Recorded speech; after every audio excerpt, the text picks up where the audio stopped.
उत्तर प्रदेश में सड़क से लेकर सियासत तक अपनी ताकत, रसूख और रुतबे के बल पर बाहुबली विधायक का खिताब पाने वाले राजा भैया इन दिनों फिर से सुर्खियों में हैं। हालांकि इस बार सुर्खियां सत्ता के गलियारे से ज्यादा उनके घर के भीतर की कलह को लेकर हैं, या यूं कहें कि इस बार मामला सड़क पर नहीं, अदालत में नहीं, बल्कि उनके अपने घर के भीतर का है।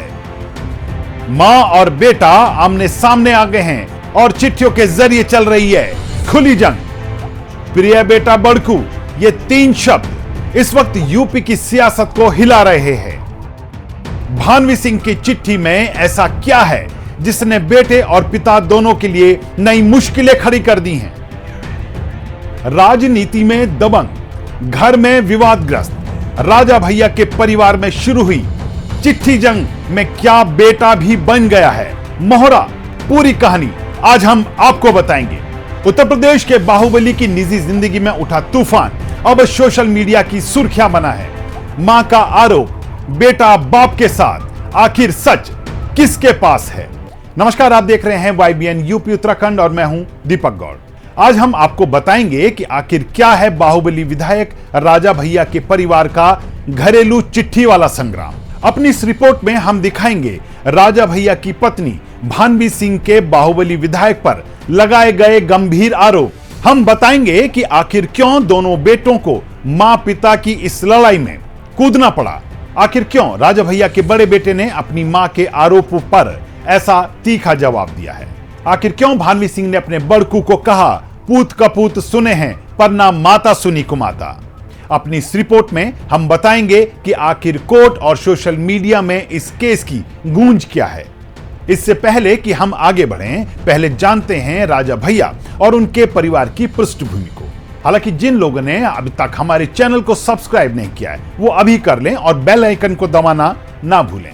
तो चलिए राजा भैया के परिवार में मचे गदर की डिटेल में जानकारी देने से पहले आपको बाहुबली विधायक की पृष्ठभूमि पर ले जाया जाए। उत्तर प्रदेश की राजनीति का चर्चित नाम बाहुबली नेता राजा भैया यानी रघुराज प्रताप सिंह।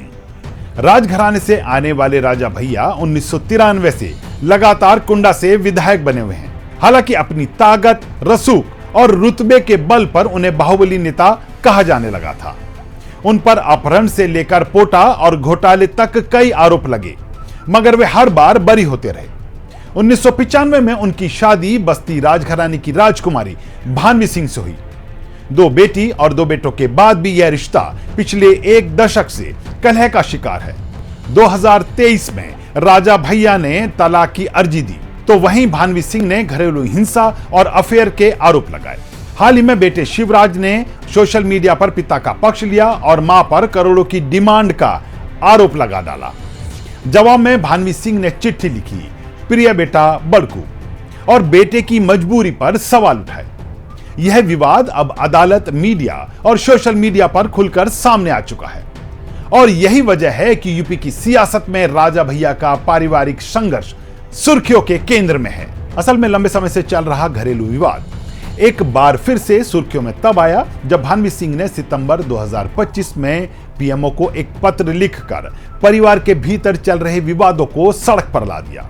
उन्होंने पीएमओ को लिखे अपने एक पत्र में राजा भैया के पास प्रचुर मात्रा में अवैध विदेशी हथियार रखने का आरोप लगाया। भानवी सिंह का दावा है कि वे 10 साल से अलग रह रही हैं और राजा भैया उनके चरित्र हनन की लगातार कोशिशें कर रहे हैं। उन्होंने हथियारों का एक वीडियो भी साझा कर कहा, मेरी और मेरे बच्चों की जान खतरे में है। मीडिया रिपोर्ट्स में यह भी आया कि भानवी सिंह ने राजा भैया के खिलाफ कोर्ट का दरवाजा भी खटखटाया है। इस विवाद ने और गंभीर रूप तब ले लिया जब भानवी सिंह के दोनों बेटे शिवराज प्रताप सिंह और बृजराज प्रताप सिंह भी अपनी मां के खिलाफ खुलकर सामने आ गए।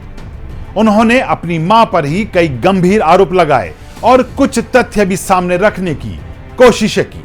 शिवराज ने अपनी मां पर गंभीर आरोप लगाते हुए दादी पर हमला करने, पारिवारिक संपत्ति हथियाने की कोशिश करने के साथ ही उनके परिवार को बदनाम करने की साजिश कहने तक के आरोप लगा डाले। शिवराज ने कहा, महिला कार्ड खेलकर और मीडिया में गलत इमेज बनाकर हमें बदनाम किया जा रहा है।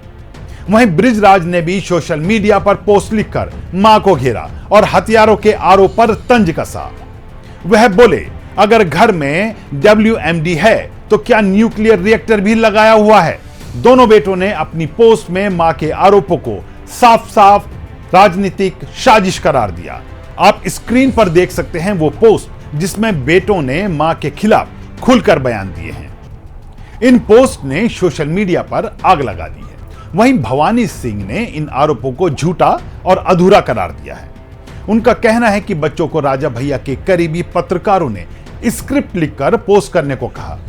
उन्होंने दादी पर हमले के वीडियो को भी गलत संदर्भ में पेश करने का आरोप लगाया।